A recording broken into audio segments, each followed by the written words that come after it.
প্রিয় শিক্ষার্থীরা, আসসালামু আলাইকুম। আমি কবির অ্যাকাউন্টিং হোমের পক্ষ থেকে তোমাদেরকে স্বাগত জানাচ্ছি।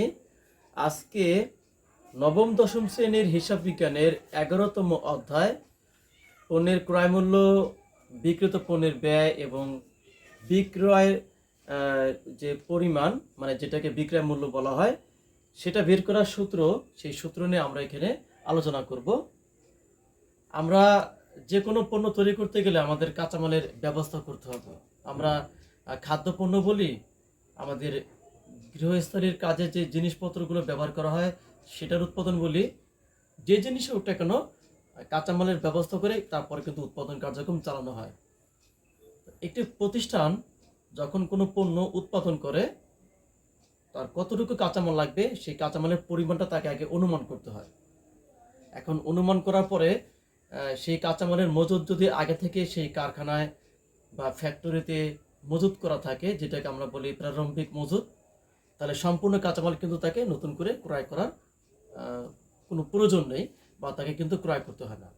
তাহলে এই উৎপাদন কার্যক্রমের শুরুতে কাঁচামালের যে প্রারম্ভিক মজুদ, সেইটা আমাদেরকে দেখাতে হবে। দেখতে পাচ্ছ এখানে নমুনা ছক দেওয়া আছে। আমি জাস্ট এখানে বোঝানোর জন্য আমি অঙ্কের যে নিয়মগুলো সেটা আমি ধারাবাহিকভাবে এখানে উপস্থাপন করেছি। টাকার কাজকর্ম করার জন্য, যোগ বিয়োগ করার জন্য আমাকে টাকার ঘর একটা বা দুইটা এখানে আঁকতে হবে। সেটা আমরা প্র্যাকটিক্যাল অঙ্ক করার সময় তোমাদেরকে দেখাবো। এখন শুধু নিয়মটা বোঝানোর জন্যই কিন্তু এখানে আলোচনাটি করা হচ্ছে। কাঁচামালের প্রারম্ভিক মজুদ সবার আগে থাকবে, তারপরে আমি যে নতুন করে যে কাঁচামালটা ক্রয় করব সেই কাঁচামাল ক্রয়, অনেক সময় কাঁচামাল ক্রয় থাকতে পারে, অনেক সময় সে কাঁচামাল যে নাম, সে নামটা কিন্তু এখানে থাকতে পারে। তো নাম যদি থাকে কাঁচামালের, সে নামটা আমরা এখানে উল্লেখ করব। তো এখন এখানে কাঁচামাল ক্রয়, এবং এই কাঁচামাল ক্রয়ের সাথে কিন্তু অনেক খরচ কিন্তু থাকতে পারে, শুল্ক থাকতে পারে, পরিবহন থাকতে পারে, ডক চার্জ থাকতে পারে। কিন্তু এই অঙ্কের ক্ষেত্রে এত খরচ থাকবে না, শুধুমাত্র হাতে গোনা একটা বা দুইটা থাকতে পারে এর মধ্যে থেকে। বেশিরভাগ ক্ষেত্রে পরিবহন খরচটা কিন্তু এখানে দেয়া থাকে। কাঁচামাল ক্রয় এবং কাঁচামাল করার সাথে পরিবহন খরচ, তার মানে প্রারম্ভিক কাঁচামাল, তার সাথে কাঁচামাল ক্রয় এবং কাঁচামাল করার সাথে যে পরিবহন খরচ, এই তিনটা খরচ আমাকে যোগ করতে হবে। যোগ করার পরে টোটাল যে পরিমাণটা বের হলো, এইটাকে বলা হয় ব্যবহার উপযোগী কাঁচামাল। তার মানে এই কাঁচামালটা আমরা আমাদের পণ্যের উৎপাদন কাজে ব্যবহার করতে পারবো। এর জন্য এটা নামকরণ করা হয়েছে ব্যবহার উপযোগী কাঁচামাল। এখন উৎপাদন কার্যক্রম শেষ হওয়ার পরে আসলে কি সমস্ত কাঁচামাল কিন্তু ব্যবহার করা হয় না। কিছু কাঁচামাল আমাদের উদ্বৃত্ত বা অতিরিক্ত হাতে থেকে যায়। তো যে কাঁচামাল আমাদের অতিরিক্ত হাতে থেকে যায় সেটাকে বলা হয় কাঁচামালের সমাপনী মজুদ। এই কাঁচামালের সমাপনী মজুদ আমরা বলি, অথবা অব্যবহৃত কাঁচামালটা বলি। এটা যেটা থেকে যায় সেটাকে বাদ দিতে হবে, কারণ যে কাঁচামালটা থেকে যায় সেটাকে আমরা কখনোই ব্যয় হিসেবে অন্তর্ভুক্ত করতে পারবো না। তো যার ফলে এই কাঁচামালের সমাপনী মজুদটা বাদ দেওয়ার পরে যে টাকাটি বের হবে সেটাকে বলা হয় ব্যবহৃত কাঁচামালের খরচ। একটা ব্যাপার হলো কি, এই প্রতিষ্ঠান যখন পুনরায় ওই পণ্যের উৎপাদন কার্যক্রম শুরু করবে নতুনভাবে, তখন এই যে সমাপনী কাঁচামাল, এটাই পরবর্তী পর্যায়ে তার ওই উৎপাদনের ক্ষেত্রে প্রারম্ভিক কাঁচামাল হিসেবে কিন্তু গণ্য হবে। এখন আমরা প্রারম্ভিক কাঁচামাল, তার সাথে কাঁচামাল ক্রয়, কাঁচামাল ক্রয়ের সাথে পরিবহন খরচ যোগ করার পরে যেটা বের হলো সেটাকে বলা হয় ব্যবহার উপযোগী কাঁচামাল। সেখান থেকে কাঁচামালের সমাপনী মজুদ মাইনাস করার পর বা বাদ দেওয়ার পরে যেটা বের হলো সেটাকে বলা হয় ব্যবহৃত কাঁচামালের কিন্তু খরচ। এর পরবর্তী ধাপ বাই ধাপ কিন্তু আমাকে কাজটি করতে হবে। প্রত্যক্ষ মজুরি, মজুরি দুইটা আছে, একটা প্রত্যক্ষ এবং একটি হলো পরোক্ষ। তো এই যে প্রত্যক্ষ মজুরি, যে শ্রমিক ওই উৎপাদন কার্যক্রমের সাথে সরাসরি জড়িত, যার শ্রম, যার পরিশ্রমের মাধ্যমে ওই পণ্যটি উৎপাদন করা হলো, ওই শ্রমিককে আমাদের কিন্তু মজুরি প্রদান করতে হবে। সেই প্রত্যক্ষ মজুরি বা উৎপাদন মজুরি নামে থাকতে পারে, সেটা আমাকে এখানে দেখাতে হবে। তারপরে অন্যান্য প্রত্যক্ষ খরচ। এখন এই অন্যান্য প্রত্যক্ষ খরচ বেশিরভাগ অঙ্কের ক্ষেত্রে এভাবে দেয়া থাকবে প্রশ্নে, যে অন্যান্য প্রত্যক্ষ খরচ। কিন্তু আসলেই এখানে যে আরোপণযোগ্য যে খরচটা আছে, আরোপণযোগ্য খরচের যেটা প্রত্যক্ষ ব্যয়, সেই আরোপণযোগ্য খরচের প্রত্যক্ষ ব্যয় টাকাটাই কিন্তু এখানে আসবে।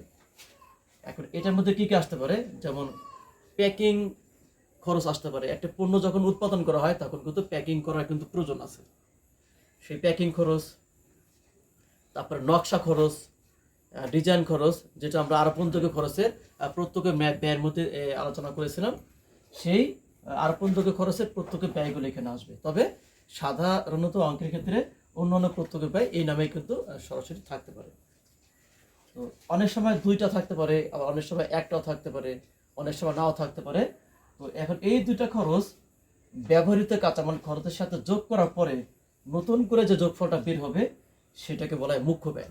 অর্থাৎ এই মুখ্য ব্যয় ছাড়া কিন্তু আমরা পণ্যের এই উৎপাদন কার্যক্রম কখনোই শেষ করতে পারবো না। আমাকে মুখ্য ব্যয়টা কিন্তু করতে হবে। মুখ্য মানে কি? প্রধান। এই ব্যয়টা আমাকে পণ্য উৎপাদনের জন্য এটা খরচটা করতে হবে। তো মুখ্য ব্যয়ের পরে যে কাজটা করতে হবে সেটা হলো কারখানা পরিব্যয়। এখন এই কারখানা উপরে ব্যয়ের মধ্যে কি কি আসবে? কাঁচামাল। কাঁচামালের কিন্তু একটা প্রত্যক্ষ একটা পরোক্ষ অংশ, তাহলে পরোক্ষ কাঁচামাল কিন্তু এখানে আসবে। পরোক্ষ কাঁচামাল যেটা, সেটা কিন্তু কারখানা পরিব্যয়ের মধ্যে আসবে। তারপরে প্রত্যক্ষ মজুরি, যেটা এখানে দেখিয়েছি, কিন্তু পরোক্ষ মজুরিটা কিন্তু আমাদের কারখানা পরিব্যয়ের মধ্যে দেখাতে হবে।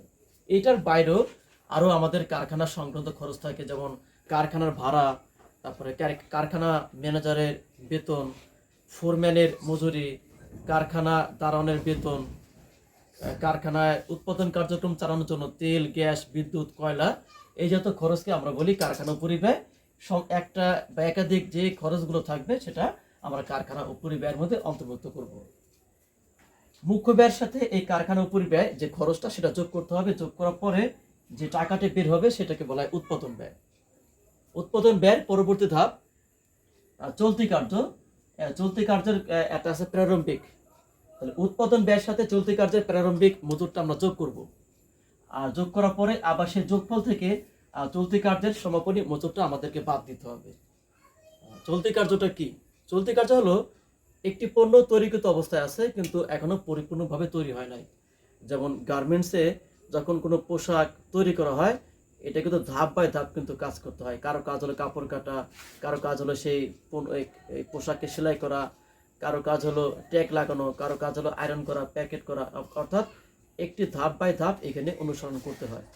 তো ওই পণ্যটি তৈরিকৃত অবস্থা আছে কিন্তু পরিপূর্ণভাবে এখনো তৈরি হয় নাই, এটাকে বলা হয় চলতি কার্য। এই চলতি কার্যের প্রারম্ভিক মজুত আমি যোগ করব এবং সমাপনী মজুতটা বাদ দিলে যে উত্তরটা বের হবে সেটাকে বলা হয় উৎপাদিত পণ্যের ব্যয়।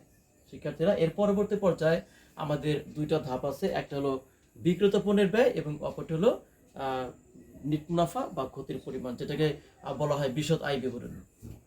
এই হলো আমাদের উৎপাদিত পণ্যের ব্যয় পর্যন্ত অঙ্কের সমাধানের নিয়ম। তবে সৃজনশীল আকারে করতে গেলে আসলে অঙ্ক কিন্তু কখনো এত বড় থাকবে না। আমরা হয়তো অঙ্কটি বড় দিয়ে শুরু করি, সৃজনশীল আকারে এখান থেকে অনেক নিয়ম কিন্তু বাদ যাবে। তো সেটা আমরা আস্তে আস্তে অঙ্ক করলে আমরা বুঝতে পারবো এবং তখন এই বিষয়গুলো আমি হাতে কলমে দেখানোর চেষ্টা করব যে এখান থেকে এই নিয়মটি আমার বাদ পড়ে গিয়েছে। শিক্ষার্থীরা, আশা করি তোমরা এই সমস্ত নিয়মগুলো আসলে বুঝতে পেরেছো। আগামীতে আমি তোমাদের সামনে নতুন ভিডিও নিয়ে হাজির হব। সেই পর্যন্ত তোমাদের সকলের সুস্বাস্থ্য কামনা করে